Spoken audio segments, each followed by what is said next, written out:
Vous avez vu le challenge qui a été lancé par Anne Hidalgo? Je vous mets au défi de vivre avec l'indemnité de 4 900 € net après impôt de la maire de Paris. Je vous mets vraiment au défi. C'est hallucinant, ça montre vraiment à quel point on vit pas dans le même monde. Moi, je suis étudiante infirmière, je fais un stage de 35 heures où je suis payée 2 € de l'heure.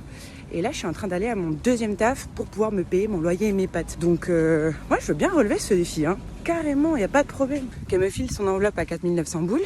Et moi, je propose à elle, ainsi qu'à tous les élus qui vivent dans un monde parallèle, d'essayer de vivre avec mon salaire d'étudiante infirmière. Et pendant que tu galères à trimer comme moi, en cumulant 2 tafs ou à compter tes sous pour essayer de remplir ton frigo, t'as des gens comme eux qui t'expliquent qu'il va falloir se serrer la ceinture et parce qu'il faut faire des économies, quoi. Et si on commençait à faire des économies sur eux?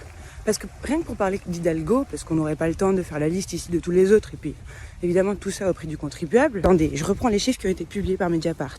210 000 € en 4 ans, c'est les dépenses de l'édile socialiste et tout ça financé par le contribuable parisien. Une partie de cet argent, il a été utilisé pour lui faire une garde-robe de star et des voyages internationaux bien coûteux. On parle de 84 000 € pour des frais de représentation, à savoir notamment des vêtements de luxe. Putain, on n'a pas la même life, Moi et mes sœurs de 3 km et mon dernier investissement de fringues, c'était l'investissement de l'année il y a 5 ans. Franchement, ça fout la rage. Faut vraiment en finir avec les privilèges des politiciens. Et déjà qu'ils commencent à être payés comme nous. Et par ailleurs, faudrait leur imposer aussi qu'ils soient révocables. Franchement, en plus, tout le monde parle de la crise de la 5e République. Je pense que c'est le bon moment pour commencer à dire qu'il faut lutter pour la fin de tous les privilèges et aller bien au-delà que juste demander la démission de Macron. En tout cas, chère Anne Hidalgo, si jamais tu veux passer une journée avec mon salaire d'étudiante infirmière cumulé avec mon salaire de serveuse, bah écoute, je relève le défi avec grand plaisir.